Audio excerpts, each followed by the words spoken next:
요한복음 19장 31절에서 42절입니다. 31절. 그날은 예비일이었고 그 다음 날은 특별한 안식일이었습니다. 유대 사람들은 안식일에 시체를 십자가에 매달아 두고 싶지 않았기 때문에 빌라도에게 시체의 다리를 꺾어서 내려달라고 요구했습니다. 예수님이 돌아가신 날은 1월 14일 유월절이었습니다. 그 다음 날인 15일부터 일주일간은 무교절로 지켰습니다. 무교절이 시작되는 15일과 끝나는 22일은 아무 일도 하지 않고 성회로 모였습니다.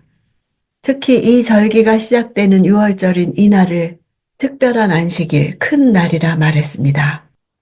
그런데 그 해의 특별한 안식일은 공교롭게도 안식일과 겹쳤습니다. 예수께서 죽으신 니산월 13일은 금요일이고 그날 오후 6시가 되면 니산월 14일로서 유월절이 시작되는 동시에 토요일인 안식일이 시작되는 것입니다. 요한은 예수께서 유월절 어린 양을 잡는 날에 유월절 어린 양과 같은 대속의 죽임을 당했음을 암시하는 것입니다. 예수님이 돌아가신 시점은 오후 3시입니다. 이제 일몰과 함께 큰 안식일이 시작됩니다. 십자가형은 적어도 며칠 동안 죄수들이 고통을 당하다 질식사하는 매우 잔인한 형벌입니다. 통상적으로 하면 이제 몇 시간 후에 시작되는 큰 안식일에도 죄수들은 십자가에 매달려 있을 것이었습니다. 유대인들은 신명기 21장 23절 시체를 나무 위에 밤새도록 두어 땅을 더럽히지 말라는 말씀을 지키려 한 것입니다.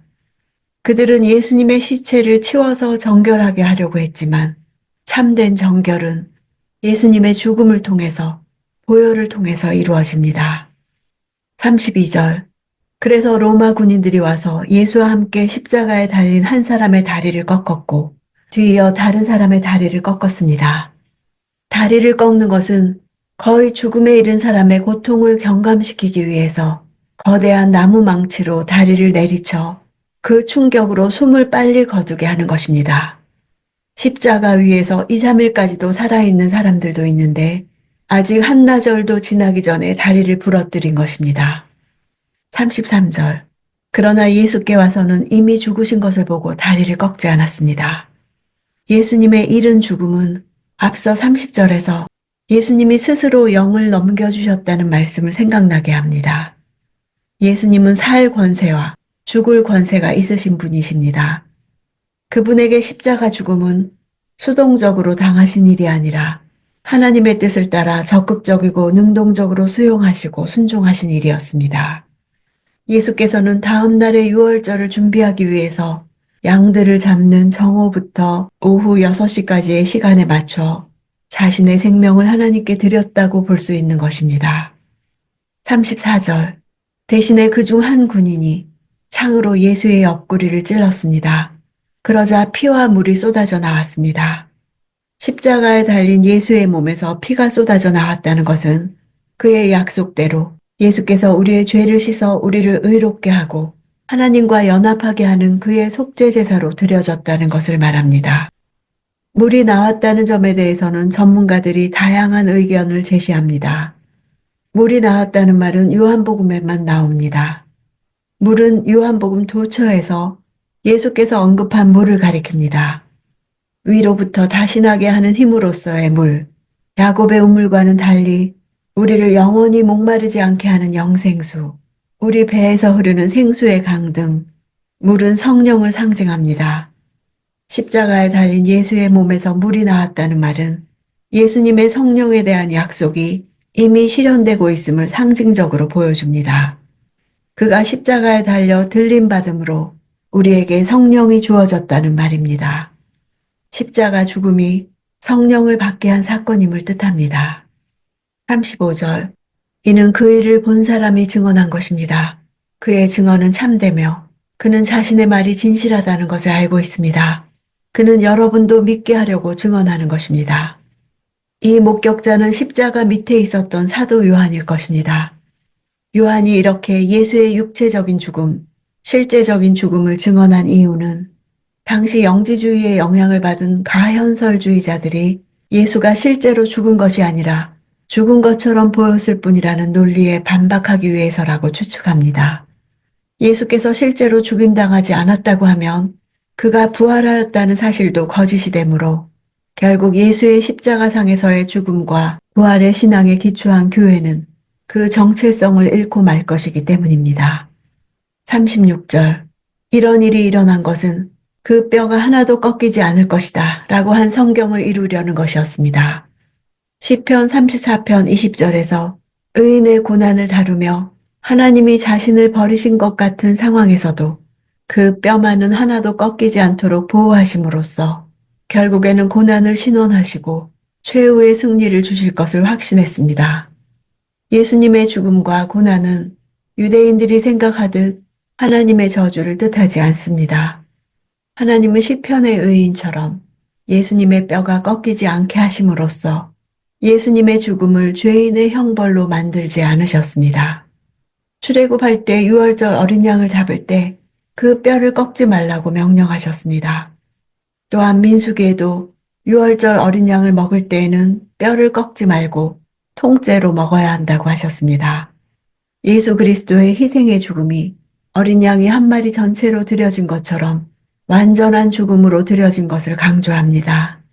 다음 날인 유월절을 준비하기 위해서 잡고 있는 어린 양의 죽음과 예수님의 죽음을 동일시하는 것입니다. 37절. 또 다른 성경에서도 말했습니다. 그들은 자기들이 찌른 사람을 쳐다보게 될 것이다. 스가랴 12장 10절에 자기들이 찌른 사람을 쳐다보는 자들은 다윗의 집과 예루살렘 주민들입니다. 그들은 그 찌른 자를 바라보며 애통하고 통곡합니다.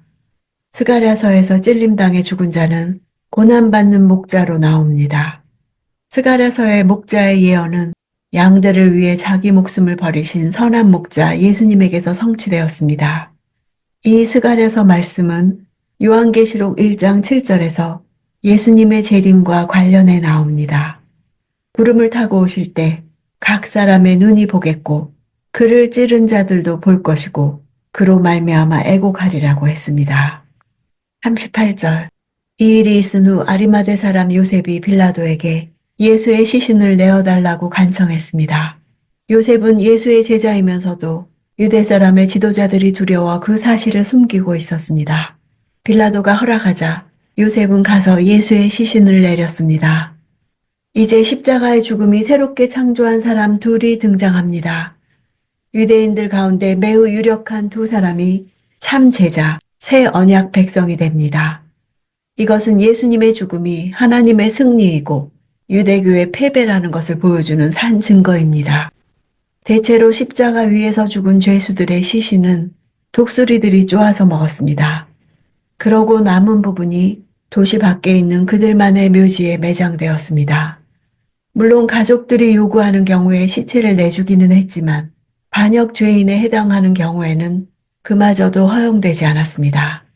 그런데 가족도 아닌 사람이 반역 죄인의 시체를 달라고 요구한 것이었습니다. 아리마대 요셉은 사내들인 공의회 의원으로 유대인 권력 구조의 최정점에 있는 사람이었습니다. 그런데 예수님의 시체를 거두어 장례를 치르겠다는 것은 그들의 대적이 되겠다는 충격적인 선언이었습니다. 그는 하나님 나라를 기다리는 자로서 하나님 나라에 대한 예수님의 가르침을 듣고 제자가 되기를 결심한 것 같습니다. 39절. 또 전에 밤중에 예수를 찾아갔던 니고데모도 모략에 침향을 섞은 것을 100리트라 정도 가져왔습니다.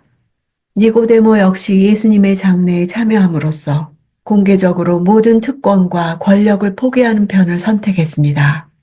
100리트라는 약 37kg이나 되는 막대한 양입니다. 이 정도의 많은 향품은 왕의 장례식에나 어울립니다. 예수님은 십자가로 왕위에 오르셨고 장례를 통해서 왕에 어울리는 대접을 받으신 것입니다. 40절. 이 두 사람은 예수의 시신을 모셔다가 유대 사람의 장례 관례에 따라 향품과 함께 고운 삼배로 쌌습니다. 유대 사람의 장례 관례에 따랐다고 한 것은 예수께서 다윗의 자손에서 나시기로 작정된 메시아인 유대인의 왕으로 죽으셨음을 전달하고 있습니다. 시신을 접촉한 두 사람은 율법에 따라 7일간 부정한 자가 됩니다. 따라서 이제 몇 시간 후에 있을 유월절 잔치에 참여할 수 없습니다. 하지만 그들은 자신들도 모르게 유월절을 완성하신 예수님의 잔치에 참여하고 있었습니다. 41절. 예수께서 십자가에 못 박히신 곳에 동산이 있었는데 그 동산에는 아직 사람을 매장한 일이 없는 새 무덤이 하나 있었습니다. 예수님이 체포되신 장소도 동산이고 매장되신 장소도 동산이며 부활하실 장소 또한 동산입니다. 요한은 에덴 동산과의 대조를 염두에 두었을 것입니다. 에덴 동산에서 있었던 첫 아담의 범죄가 이제 새로운 동산에서 예수님의 십자가와 부활을 통해 회복될 것을 보여줍니다. 아무도 매장한 일이 없는 새 무덤 역시 예수님의 죽음을 왕의 죽음으로 보여주는 증거이며 예수께서 부자의 묘실에 장사될 것을 예언한 이사야 53장 9절을 이루는 일이었습니다. 왕으로 자기 백성에게 오신 예수님의 죽음은 왕권의 끝이 아니라 진정한 왕권 확립 사건이었습니다. 죽음 이후에 그분은 더욱 왕이 되셨습니다. 예수님이 죽으시고 나서야 그분처럼 출교나 죽음을 두려워하지 않는 제자들이 나왔습니다. 예수님의 죽음이 그들로 하여금 죽음을 불사하는 제자로 자신들을 드러내게 했다는 사실은 주님이 정말 기대하시는 믿음이 과연 무엇인지를 생각하게 해줍니다. 얻는 것은 아무것도 없고 오직 잃어버릴 것만 있는 상황에서 예수님을 선택하는 것이 진정한 믿음이라고 말해주고 있습니다. 불편하지 않을 만큼만 예수님을 따르고 나의 특권과 부요가 위협받지 않는 범위 내에서만 따르던 삶에서 진정 예수님을 왕으로 섬기기를 결단합니다.